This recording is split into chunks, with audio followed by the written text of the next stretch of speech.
Ah, que bom. Que bom. Então, vamos fazer mais um exercício.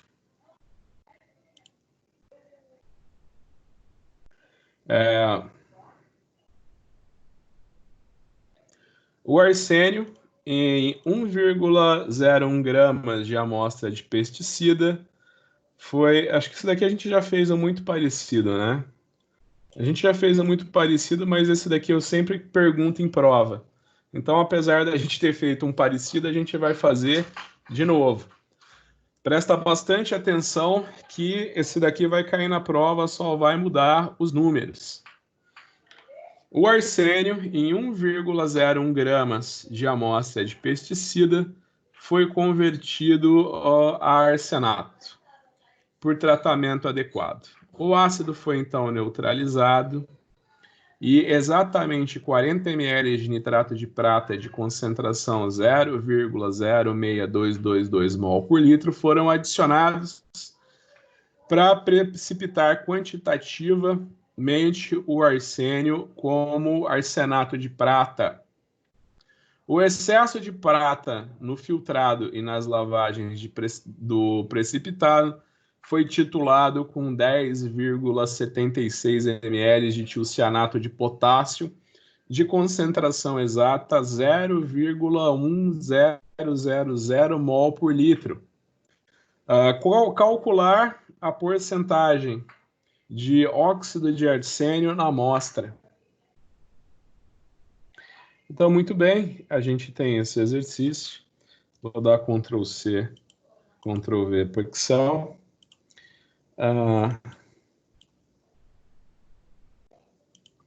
Pessoal, eu recebi hoje o parecer de um artigo que eu mandei para o Journal of Chemical Education. Que eu falei, eu publico com práticas de ensino.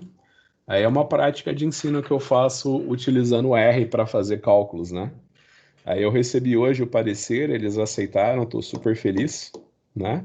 Eu fiquei tão feliz que eu até resolvi reabrir a prova de vocês para vocês melhorarem a nota, para quem não fez poder fazer e para quem foi mal poder melhorar. Não, tô brincando, eu já ia fazer isso antes de receber o parecer, mas eu estou muito feliz, né?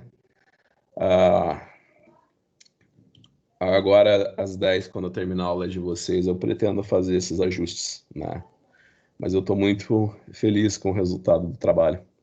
Aquela prática que a gente fez com o método de Biureto na primeira semana de aula, na nossa primeira semana de aula, eles pediram para fazer algumas alterações no artigo, eu não consegui começar ainda, tem quase um mês. Na verdade, amanhã faz um mês que eles me pediram as alterações, eu não consegui começar ainda, né? Mas eu pretendo muito em breve poder fazer isso daí, né? Aí vão ser 2 artigos na melhor revista de educação que existe na área de química, né? Bem, então voltamos ao nosso trabalho. Então voltamos aqui ao nosso trabalho. Essa partezinha aqui eu vou dar Ctrl C, Ctrl V. Toda retrotitulação é igual, né? Então eu vou vir aqui, eu vou dar Ctrl C, Ctrl V. Tem só um detalhezinho, né? Essa reação agora é a prata sendo precipitada como arsenato de prata. Então você pensa o seguinte, a prata, lembra da prata? A prata forma sempre cátions monovalentes. O arsenato, ele tem carga -3, né? Então, obviamente, você imagina que vão ser necessárias 3 pratas para precipitar o arsenato, né? Então, o arsenato de prata é Ag3ASO4. Então, você sabe que essa reação da prata com arsênio é 3:1. Então, você tem aqui que você sempre vai resolver esses exercícios desse jeito, né? O número de mols de prata que reagiu com o teu analito é o que você tinha inicialmente menos o que não reagiu. Você vai preencher aqui qual que é a concentração da prata e do tiocianato. Então, nesse exercício, a concentração da prata foi de 0,6 2 mol por litro. O volume de prata que foi utilizado foi de 40 ml.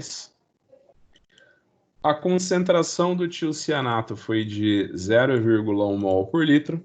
E o volume de tiocianato que foi gasto na titulação de retorno foi de 10,76 ml. Né? Então, eu faço a concentração vezes o volume da prata. Isso daqui é o número de mols de prata que eu tinha inicialmente. Eu faço a concentração do tiocianato vezes o volume do tiocianato. Eu tenho o número de mols de tiocianato que reagiram com a prata. Então, eu faço o número de mols que eu tinha inicialmente menos o que não reagiu, e eu tenho o número de mols de prata que reagiu com o meu analito. Então, eu vou fazer igual no outro exercício, né? Eu vou escrever com os coeficientes trocados. Então, eu vou colocar que o número de mols de prata, o número de mols de prata que reagiu com o meu analito, é igual ao número de mols de arsenato, igual ao número de mols de arsenato que eu tinha. Eu olho para a estequiometria da reação, eu vou sempre escrever com os coeficientes trocados, né? Então, o 3 está do lado da prata, o 3 vai ficar do lado do arsenato. Então, para eu dizer o número de mols, de arsenato de prata que eu tenho,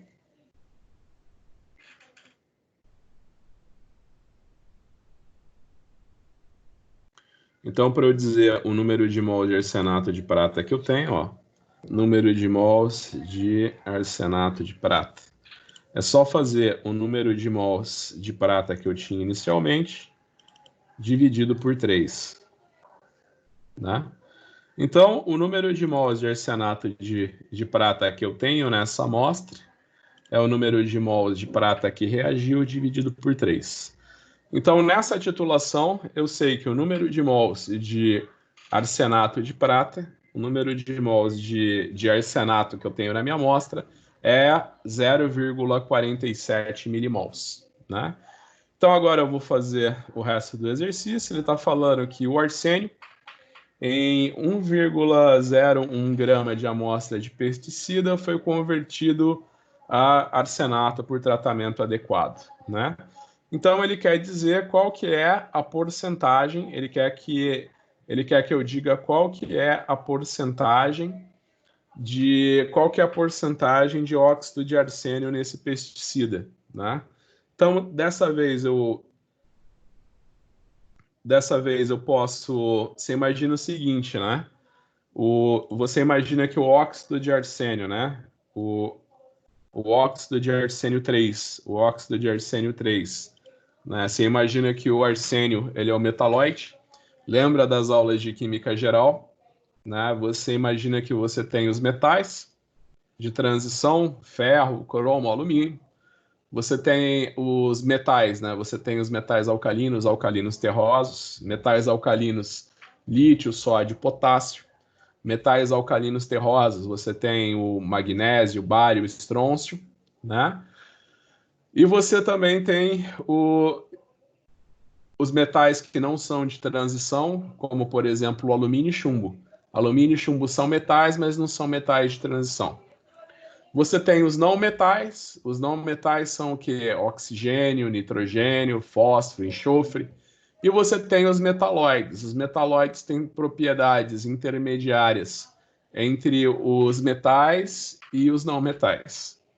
Então você imagina que o arsênio tem 2 estados de oxidação, né? O arsênio, ele pode ter o estado de oxidação mais 3, ou ele pode ter o estado de oxidação mais 5. Né? Nesse caso, eu coloquei um igual aqui. Ele não vai entender. Então, você imagina que o arsênio, ele pode ter o estado de... Então, você imagina que o arsênio, ele pode ter o estado de oxidação. Ele não está deixando eu fazer. Mas você imagina que o arsênio, ele pode ter o estado de oxidação mais 3 ou mais 5, né? Afinal de contas, o arsênio está na família 5A da tabela periódica, né? Então, você imagina o seguinte, que tem 2 arsênios no óxido de arsênio, né?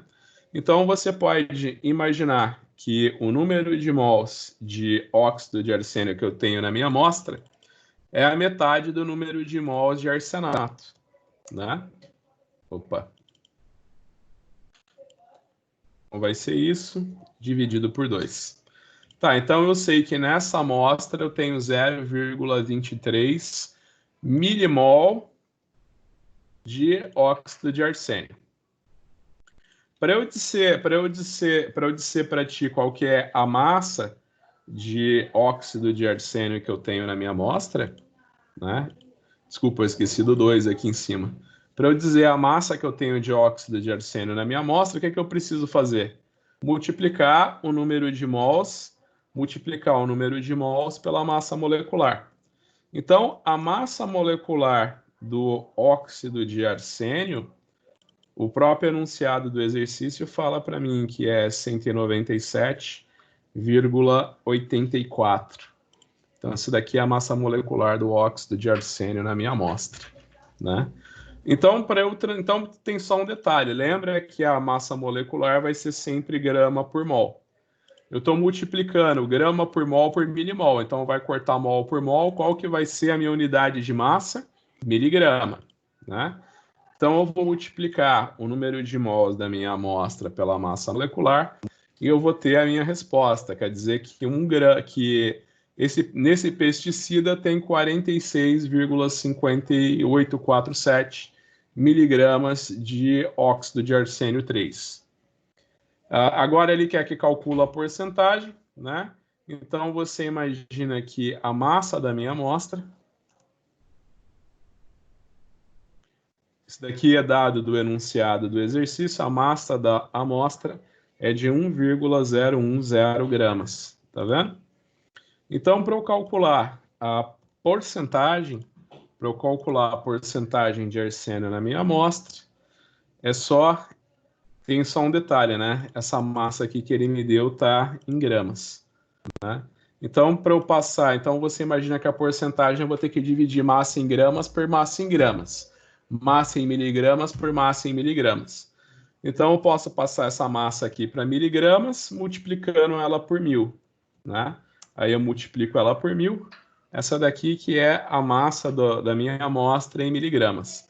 Para eu calcular a porcentagem, é só eu fazer a massa do óxido de arsênio dividido pela massa total da amostra. Isso daqui eu vou multiplicar por 100, né? Já que é porcentagem. Então, nesse momento, eu vejo que a porcentagem em massa da minha amostra de óxido de arsênio 3 é 4,6%. Todo mundo entendeu como é que funciona? Todo mundo entendeu como é que funciona? Deixa eu ver aqui no chat. Não, é aqui o chat.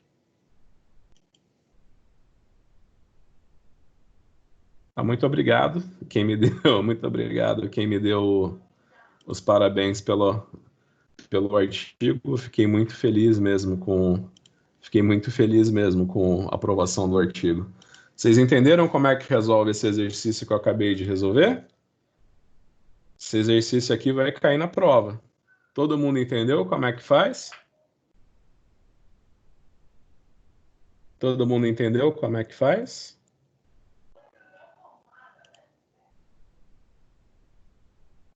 Que ótimo que vocês estão entendendo. Então vamos fazer mais um exercício aqui de volumetria de precipitação.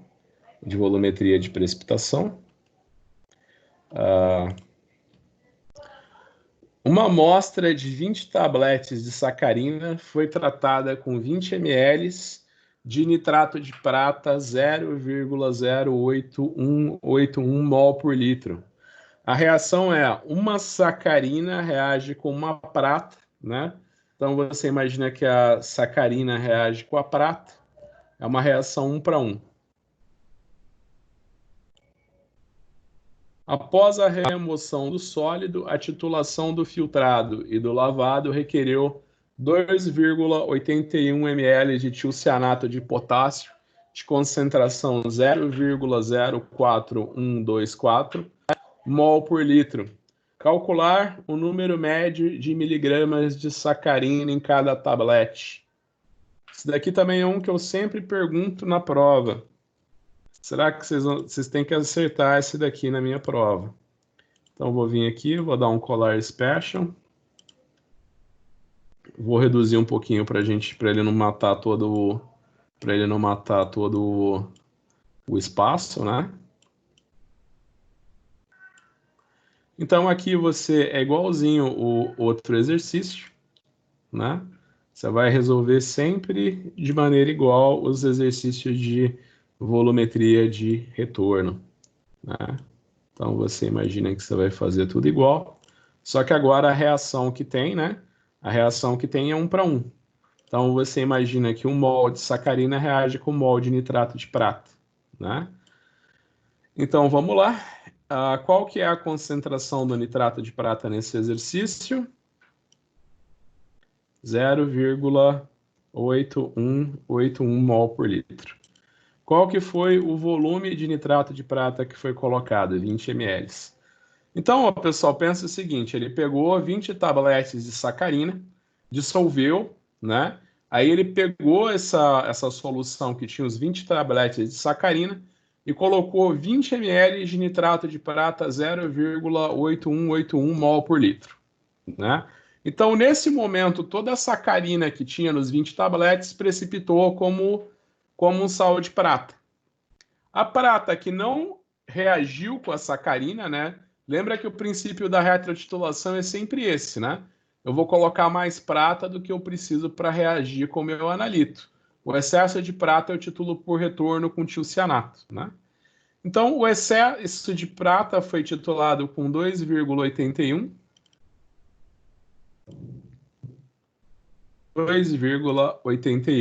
ml foi titulado com 2,81 ml de tiocianato de potássio.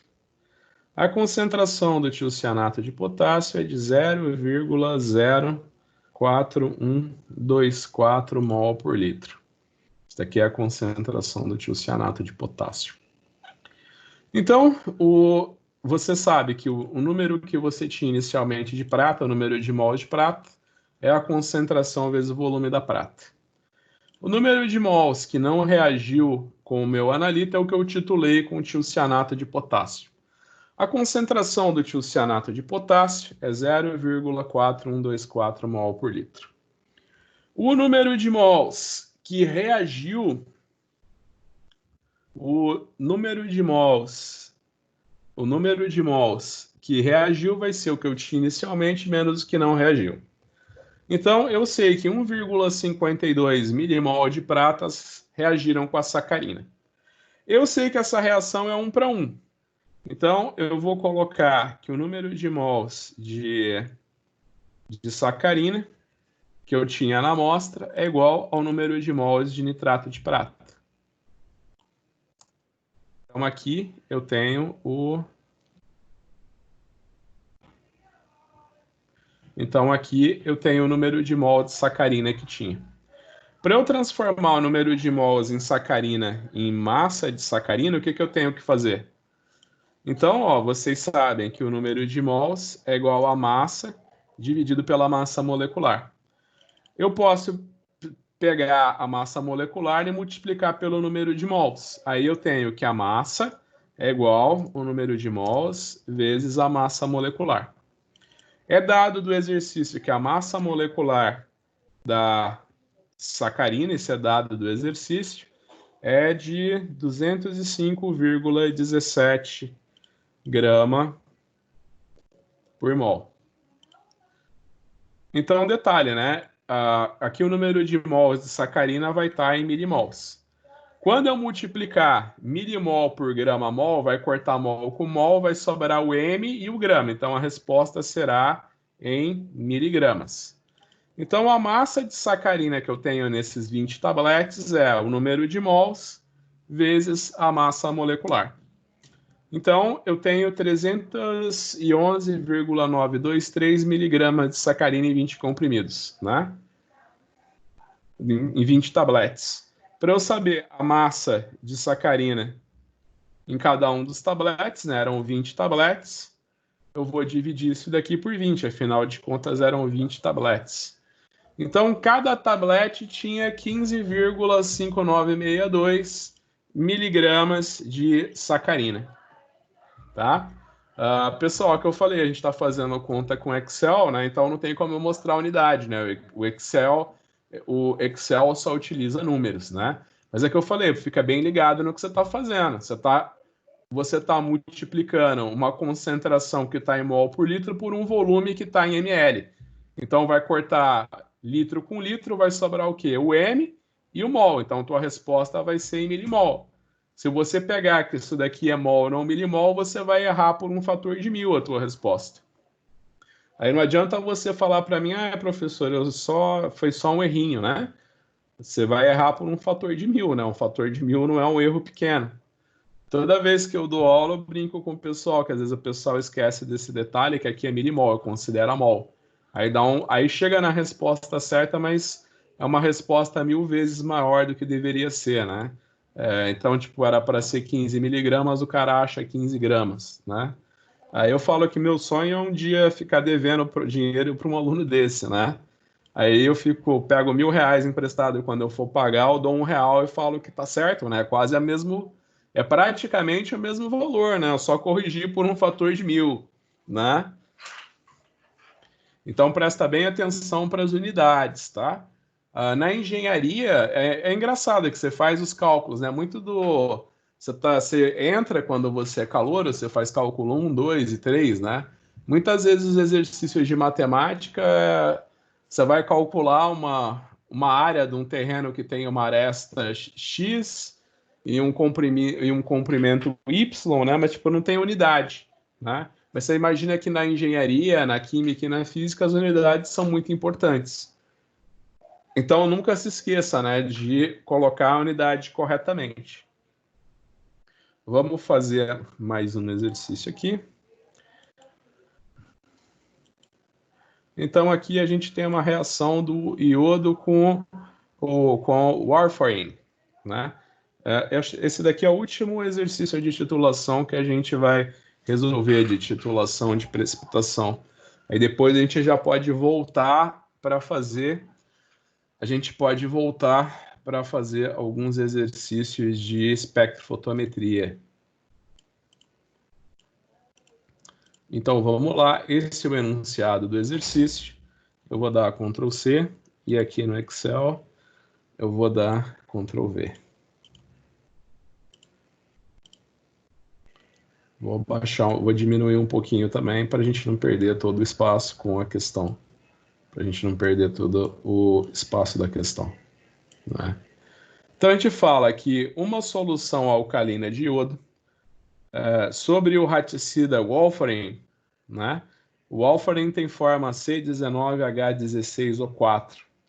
Resulta na formação de 1 mol de iodofórmio, né? Então, você tem o clorofórmio, né, que é o CHCl3, e você tem o iodofórmio, que é o CHI3.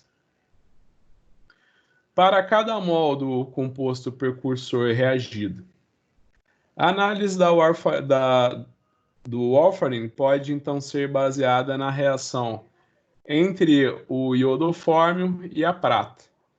Então você imagina que 1 mol de iodofórmio vai reagir com 3 mol de prata. O iodofórmio produzido a partir de 13,96 gramas da amostra foi tratado com 25 ml de nitrato de prata de concentração 0,2979 mol por litro. O excesso de prata foi então titulado com 2,85 ml de tiocianato, de concentração 0,05411 mol por litro. Calcular a porcentagem de warfarin na amostra. Então vamos lá. o procedimento na retrotitulação é sempre o mesmo, né? Então, essa partezinha aqui a gente vai estar dando sempre Ctrl+C, Ctrl+V, né?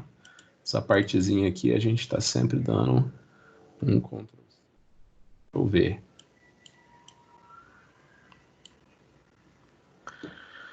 Então, você imagina que dessa vez, né, a tua reação entre o... Então, você imagina o seguinte, né?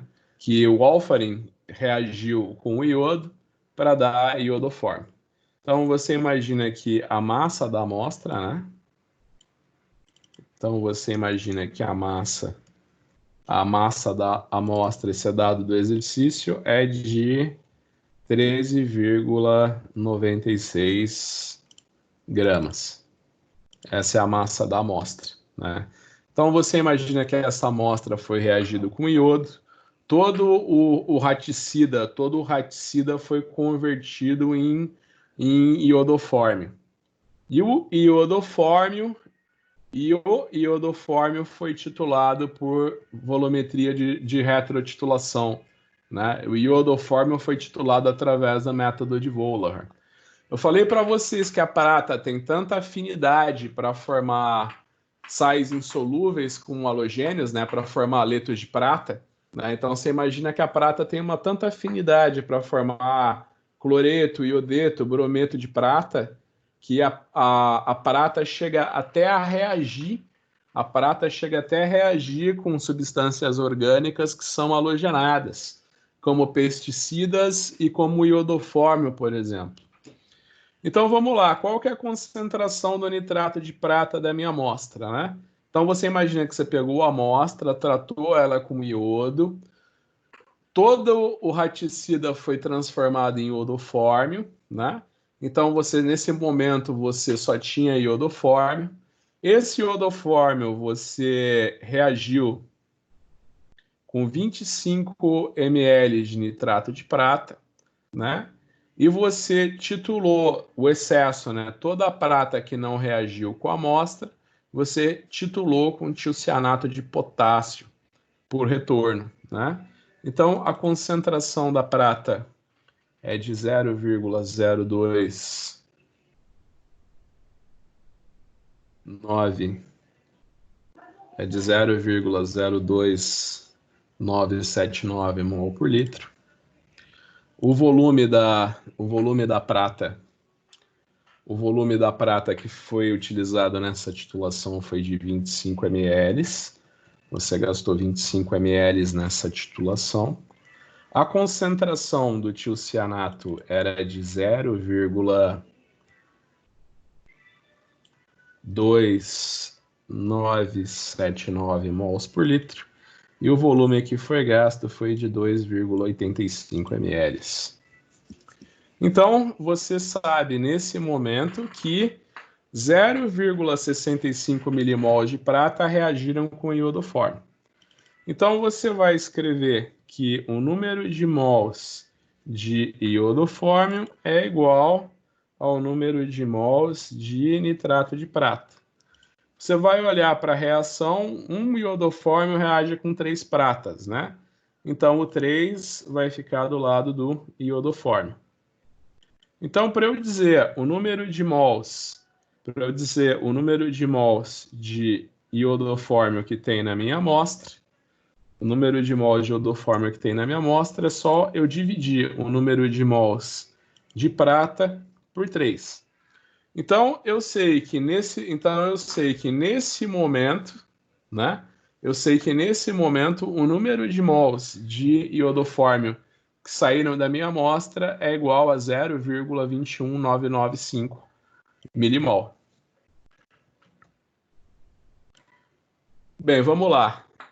Eu sei que cada um mol do raticida dá um mol de iodofórmio. Então, eu posso dizer que o número de mols do raticida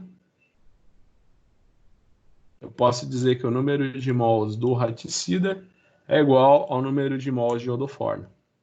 Para eu disser a massa que está presente na minha amostra do raticida,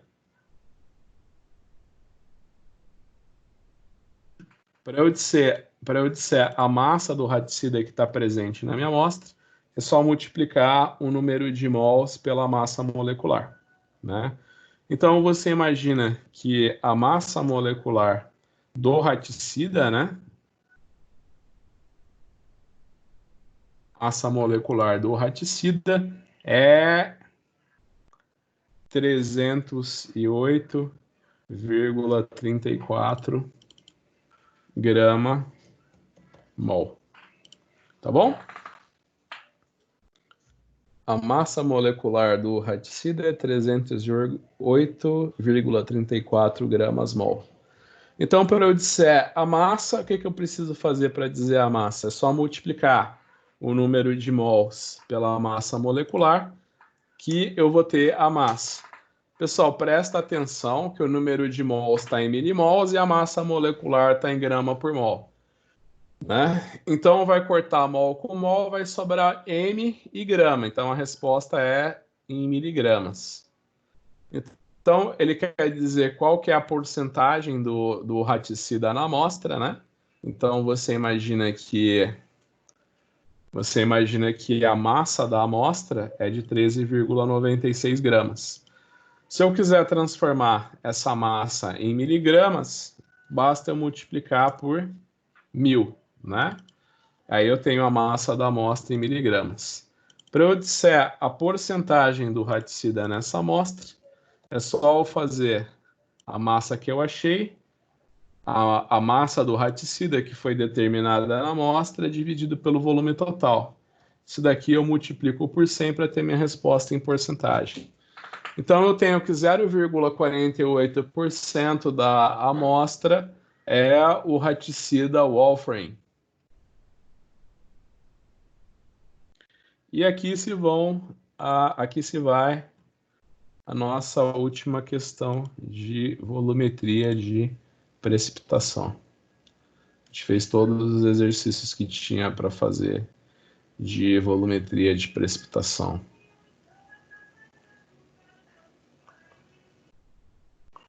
Vamos começar então agora, né?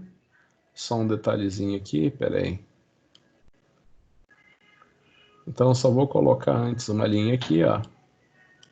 Eu vou colocar uma linha aqui e vou colocar que hoje foi a aula de 24/4/2020, tá bom, pessoal? Para vocês lembrarem o que foi feito na aula de hoje. E eu já vou salvar esse arquivo aqui. Eu vou salvar esse arquivo do Excel com a data de hoje, que é 24/4, tá? Essa daqui é a data de hoje, que é 24/4. Então, tá salvo a nossa aula de hoje. Pessoal, eu acho que eu não vou colocar no AVA esse arquivo do Excel nem a aula de hoje, não. Eu já vou pegar, eu já vou colocar tudo no chat da nossa sala, né? Vocês podem ter acesso ao chat da aula, então no final da aula eu vou colocar o arquivo em Excel da aula e os arquivos em PowerPoint. Aí você já pode clicar em cima que você já vai ver, né? Então acho que os slides da aula de hoje no PowerPoint e os cálculos do Excel nem vou chegar a pôr no AVA, eu vou deixar só aqui no Microsoft Teams, no bate-papo da sala para vocês. Aí vocês podem abaixar a qualquer momento.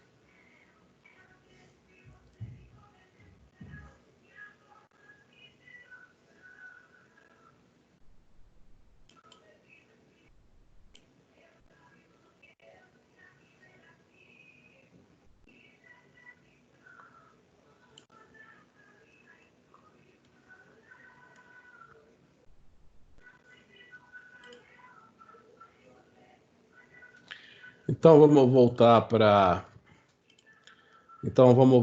as nossas aulas de espectrofotometria. Pessoal, quando a gente voltar a fazer nossas aulas experimentais, né? Quando a gente voltar para o laboratório para ter aulas experimentais, eu falei que eu quero ver outros métodos colorimétricos de determinação de proteínas com vocês. Que métodos seriam esses? Olha, existe uma infinidade de métodos para determinar proteínas, né? Um dos meus prediletos são os métodos colorimétricos, né?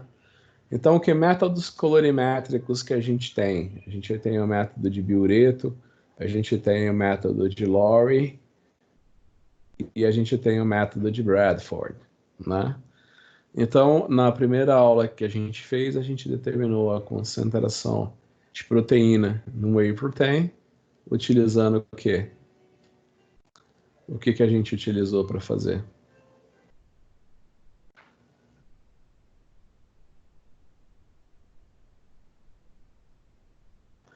Então, você imagina que lá na primeira aula, a gente estava fazendo a determinação do teor de proteína no whey protein, né?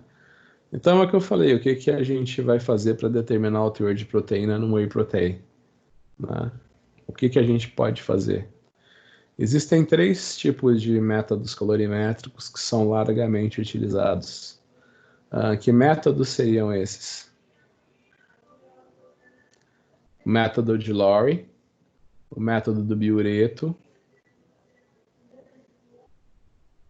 o método de Lowry, o método do Biureto e o método do Bradford.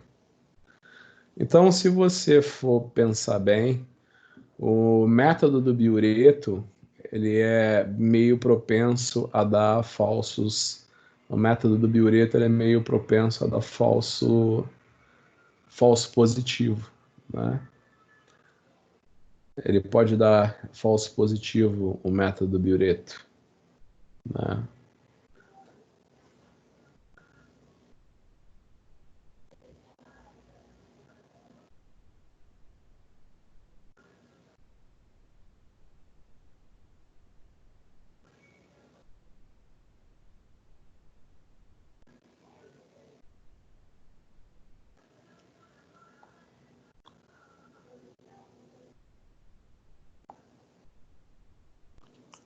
O que que vocês lembram do método colorimétrico do método do Biureto? O que que vocês lembram do método colorimétrico do Biureto? Vocês lembram que o método do Biureto está muito sujeito a interferentes, né? Vocês imaginam que o método do Biureto está muito sujeito a interferentes. Por exemplo, você imagina que o cobre ele está na série eletroquímica, ele está na série eletroquímica acima do hidrogênio, ou seja, um tachinho de cobre não é dissolvido por ácido clorídrico concentrado. Então, se você imagina que o cobre está acima do hidrogênio na série eletroquímica, você imagina que ele é um forte agente oxidante. Então, a gente viu no laboratório que quando a amostra tem substâncias redutoras, o, o sulfato de cobre do método do Biureto ele acaba sendo precipitado como cobre metálico, o que vai alterar drasticamente a absorbância da solução. Que vai alterar drasticamente a absorbância da solução, né? Então você imagina que o método do Biureto foi um dos primeiros métodos no mundo utilizados para determinar a concentração de proteínas. Ele é um dos métodos que foi mais utilizado para determinar proteínas, é o método do Biureto. Hoje ele é um pouquinho obsoleto, o método do Biureto, né? Na verdade, ele é bastante obsoleto, mas ele é o método do Biureto.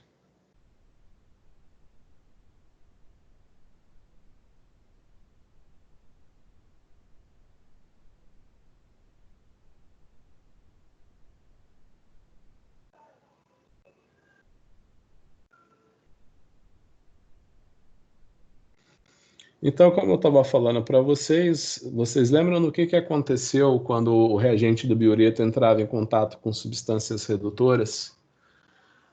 Quando o reagente do Biureto, que é cobre 2 né? É o cobre 2 numa solução alcalina, ele virava nanopartículas de cobre que laranja, né, na presença da vitamina C. Aí todo o cobre da amostra precipitava como cobre, como óxido de cobre.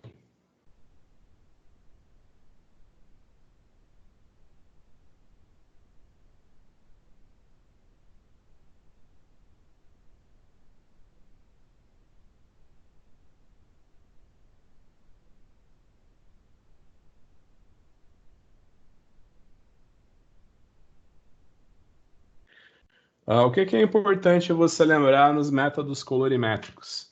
O que que é importante você lembrar nos métodos colorimétricos?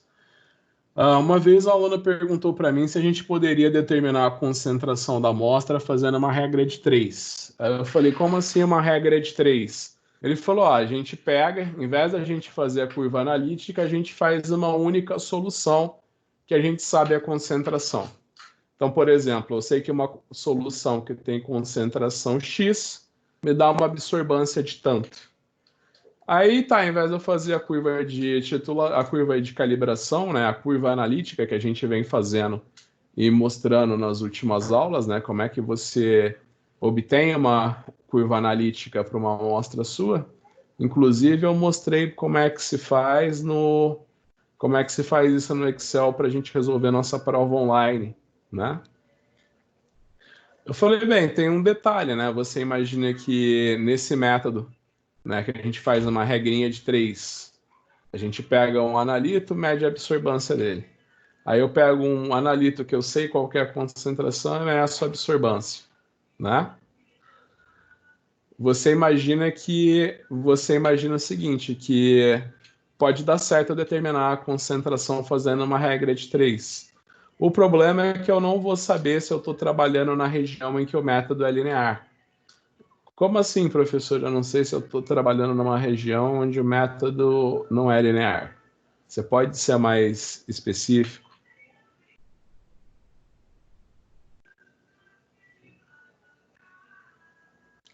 Você vai imaginar o seguinte. Aqui nesse slide é um exemplo clássico do que está acontecendo. Você tem no primeiro caso uma curva analítica, né, que vai de 0 a 5 miligramas por ml, né, ou de 0 a 5 gramas por litro. Você imagina que o método de Biureto é linear em toda essa região, né, de 1 a 5 miligramas por litro. Já por sua vez, o método de Bradford, ele só é linear em concentrações menores do que 0,5 miligramas por ml, né? Então, por exemplo, se eu tento determinar a concentração de uma amostra através de uma regra de 3 e a minha amostra que eu estou analisando, ela cai fora dessa região,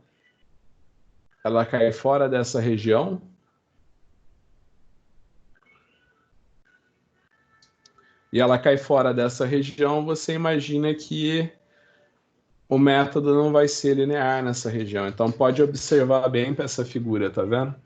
Pode observar bem essa figura. Você está vendo que se eu fizer alguma determinação através de regra de 3 nessa região aqui, eu vou sair perdendo.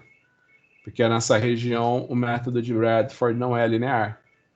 Nessa região o método de Bradford não é linear.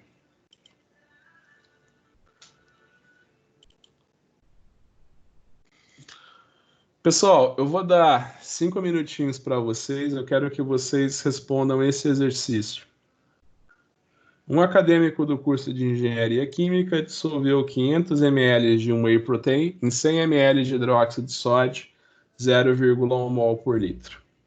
Posteriormente, ele adiciona 1 ml da solução de whey protein a um balão de 50 ml. Ele adiciona 0,5 ml de solução diluída de whey protein e 3 ml da solução colorimétrica de Bradford, né? Mais 0,5 ml de água deionizada. A absorbância da solução foi de 0,6448.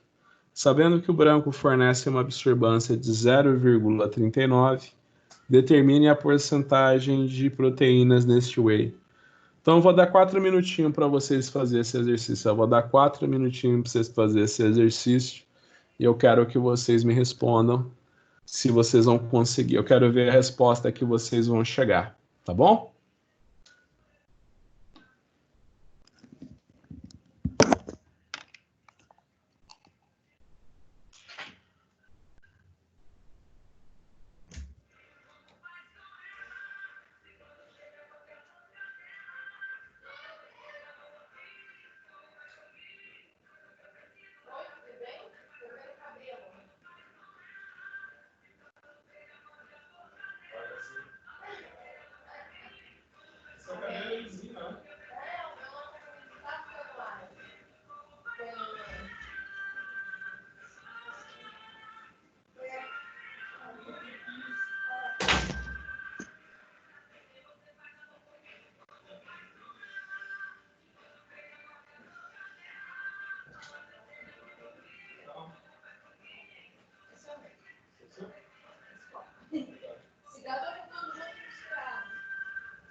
Nossa. Eu mandei, quando eu fiz a dança Chanel, eu mandei pra fazer uma foto de alto, né? Mas o que, gente? Vocês estão vendo? Como é que eu falo? O que eu faço lá? Como é que eu vou sair? Nossa, tá com olha, eu gostei dessa vibe. Mas eu nem falo, assim, eu tô chorando, sabe? Porque me falaram que esse meu aplicativo de fazer amizade, assim, não é muito legal, porque está muito no jeito de ter a cara cheia, de pessoa, sabe? Não. Mas agora eu tô já foi. Na minha postou que eu coloquei, ó. Hoje não posso ser, e tudo está. Ela toda essa live. Depois eu vou lá e também. Vai bem, né? Vai bem. Não, muito boa. Igual a não, caramba, mas, gente. Caramba. Você tá agora. Habilidade, as pessoas vão ver. Não pode ir, não pode ir. Eu vou ali na situação aqui. Existe.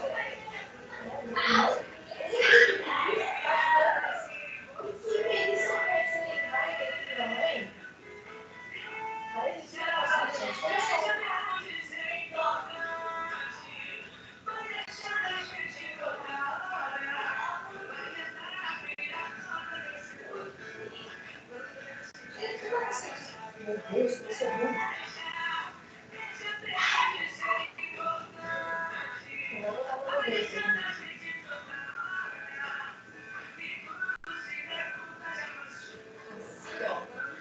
É bonito.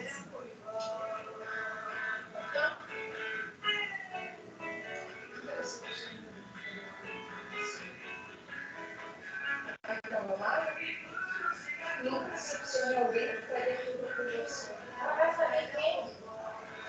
Eles ainda. Querendo a frase, querendo o estado. Nós não? Ah, tá. Eu mandei esse acho que eu sou errada. Peraí, gente, manda. Não deixa. Opa! Eu não quero.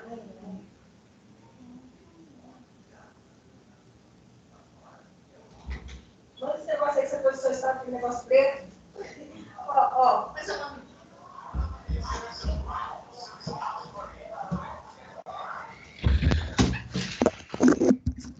Pessoal, vocês já chegaram numa resposta? Deixa eu ver o que vocês respondem aqui. Qual que foi a concentração que vocês acharam? 14,48, vamos ver? Então, a gente tem aqui o exercício no PowerPoint. Então, a gente vai pegar aqui. Aqui está o gráfico da curva, né? Então, a gente vai vir aqui, vai dar Ctrl+C, Ctrl+V. A gente vai chegar aqui no Excel. Vai clicar Colar Special, JPEG. Vamos dar uma diminuidinha para não matar o nosso...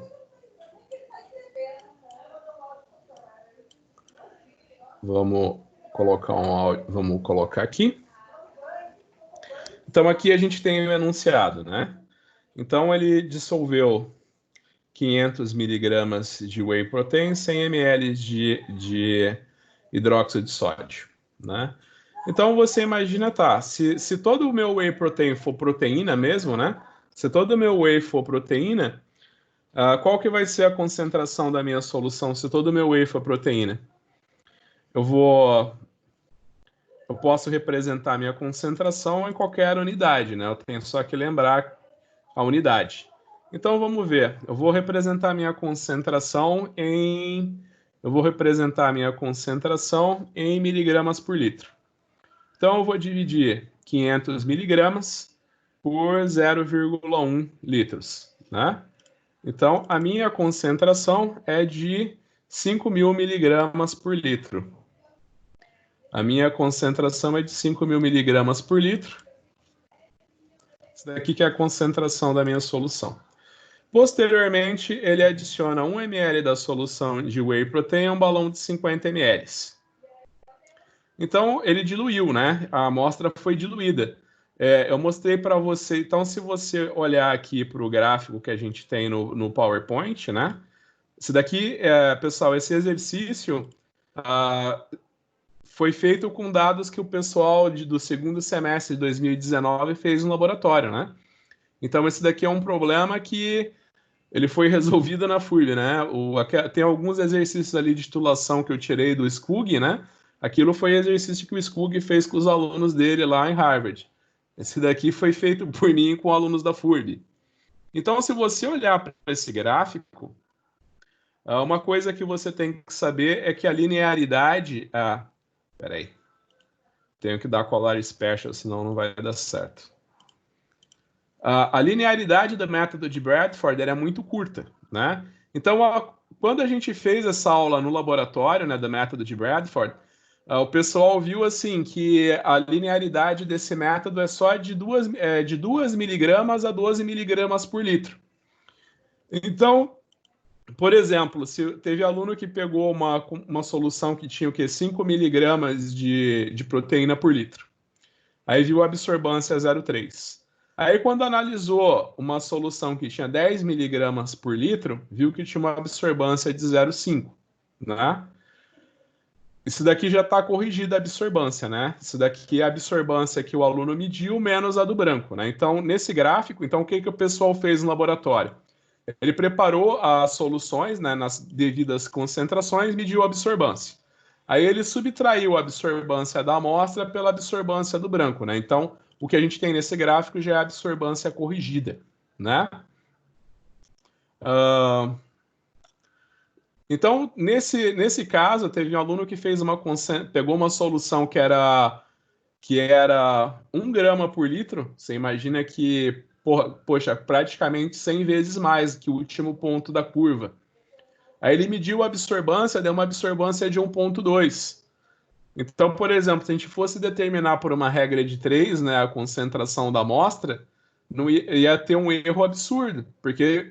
Porque fugiu da região linear. Por isso que toda vez que você analisa uma amostra por espectrofotometria, não só por espectrofotometria, né, qualquer método analítico, é bom você ter uma curva analítica para você saber, se na concentração que você está trabalhando, o teu método é linear, né? Você pode olhar para esse slide que eu mostrei anteriormente. Esse slide aqui é do artigo que eu tirei do Journal of Chemical Education, que é a revista que eu publico, né? Então, por exemplo, esse daqui é o artigo do Ostroff, né? Então, ele fez lá nos Estados Unidos com os alunos dele, o Ostroff, e ele pôde ver, ó, que em concentrações, aqui ele colocou em miligramas por ml, né? Então, ele pode ver, ó, que o que aconteceu aqui? Fugiu da região linear. Ele tem linearidade só nessa região, ó. Nessa região aqui não tem linearidade, né? Então, você faz a curva analítica para saber em que faixa de concentração teu método é linear, né? Então, voltamos ao nosso exercício. Então, você pode ver que eu estou trabalhando com uma solução de 5.000 gramas por litro, mas meu método é linear só até 12 gramas por litro, né? 12 miligramas por litro. Então, eu vou ter que diluir minha solução. Então, minha solução foi diluída. Então, quando eu determinar a minha concentração, você imagina que vai ter um fator de diluição. Você imagina que o fator de diluição da tua amostra, então, por exemplo, quando eu determinar a concentração da minha amostra, eu vou ter que multiplicar pelo fator de diluição, né? Então, você imagina que o meu fator de diluição foi 50 ml dividido por 1, né? 50 dividido por 1, 50 dividido por 1 vai dar 50, obviamente, né? Então, ele pegou 1 ml dessa solução, ele pegou 0,5 ml dessa solução diluída, colocou junto com 3 ml da solução de Bradford. A solução colorimétrica de Bradford é uma solução é uma solução que tem o Comanche Blue 250, né? Você dissolve o corante Comanche Blue 250 numa solução de ácido fosfórico 15%, né?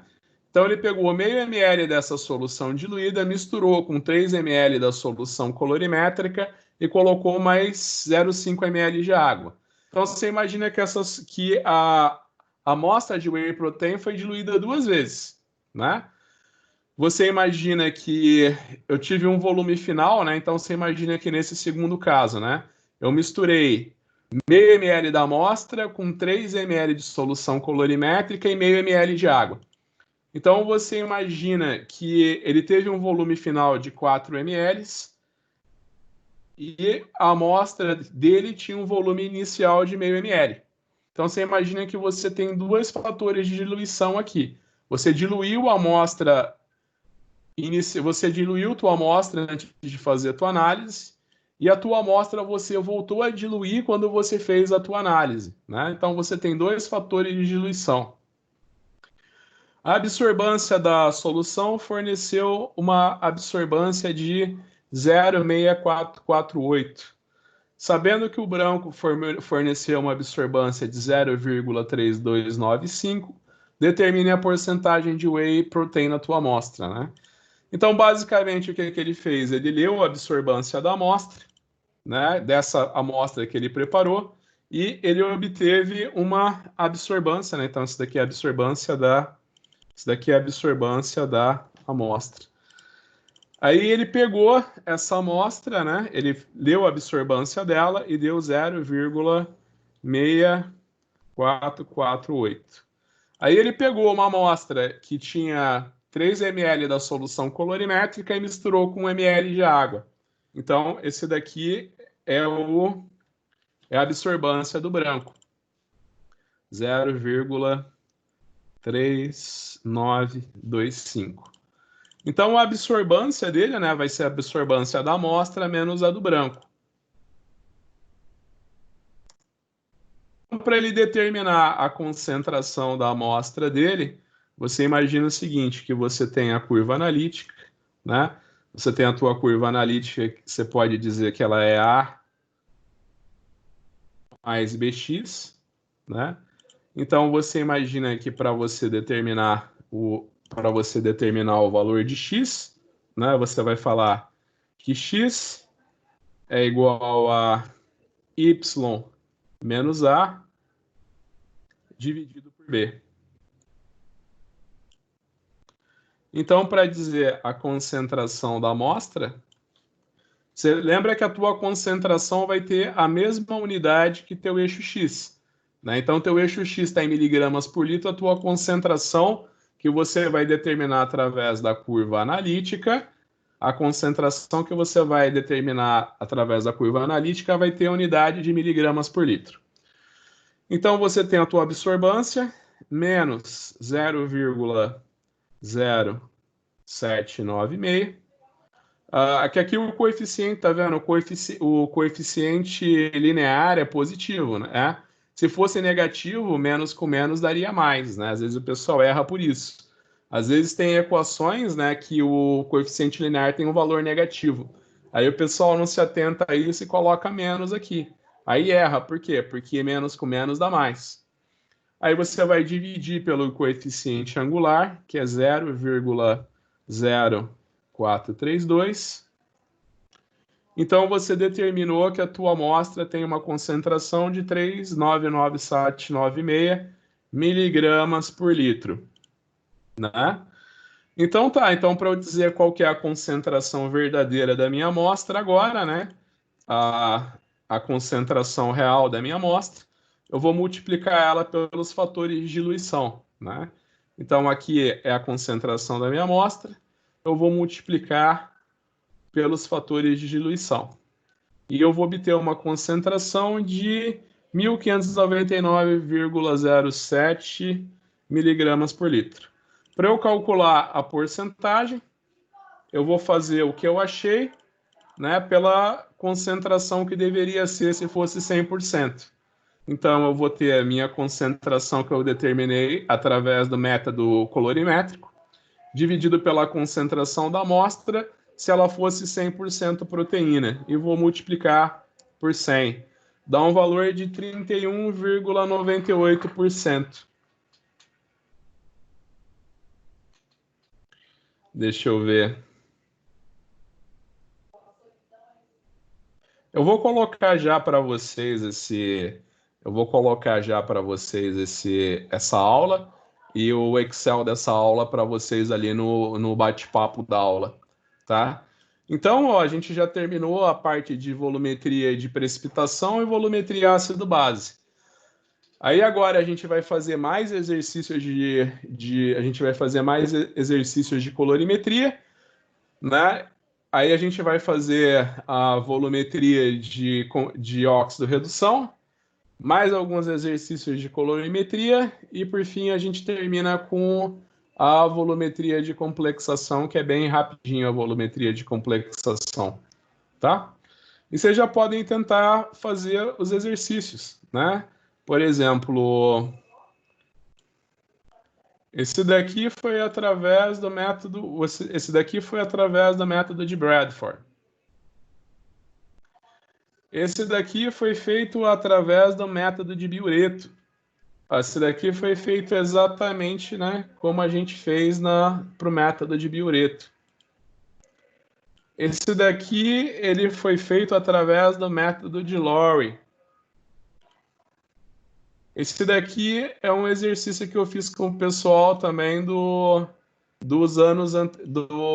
ano passado, do segundo semestre de 2019. Esse daqui é o método de Folin-Silcauteu. O método de Folin-Silcauteu,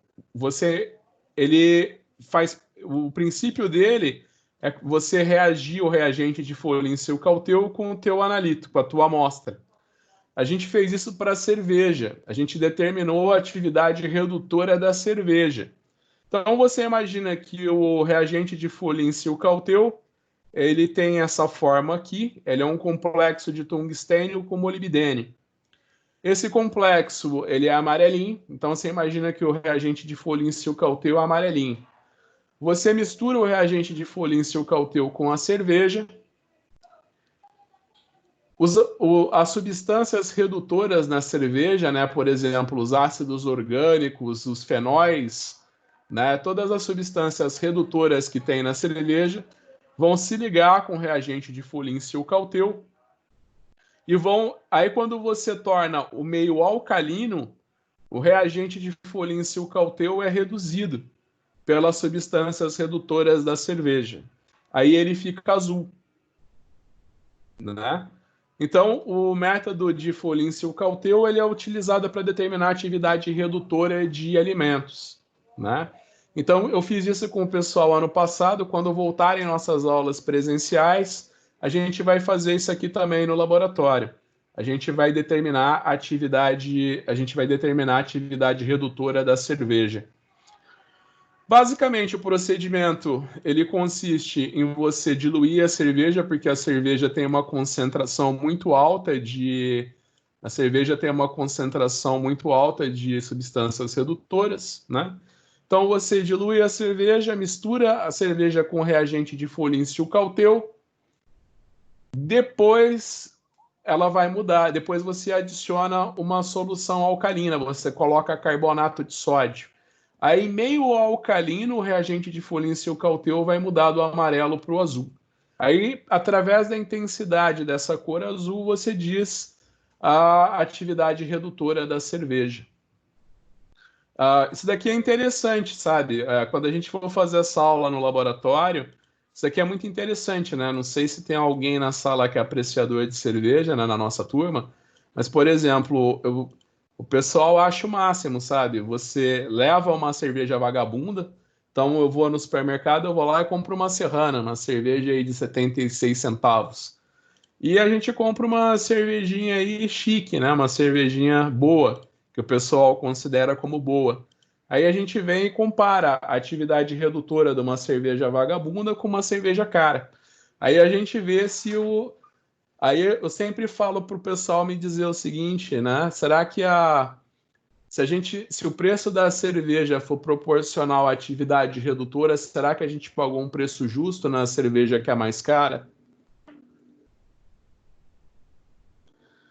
Pessoal, então é isso, já são praticamente 8 horas. Então eu vou mandar agora para vocês essa aula aqui em PowerPoint no chat e o arquivo Excel da aula de hoje, os exercícios de precipitação que a gente fez, né?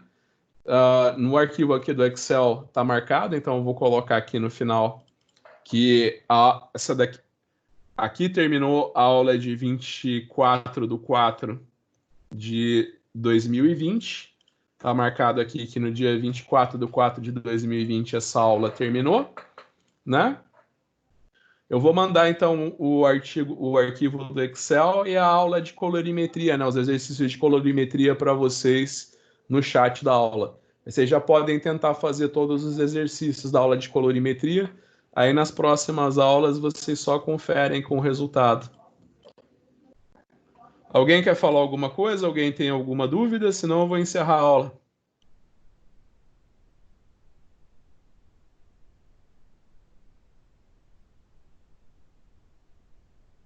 Bem, pessoal, eu vejo vocês então na segunda-feira. Na segunda-feira, então, na segunda-feira à noite, a gente volta a se falar, então. Então, um ótimo final de semana a todos.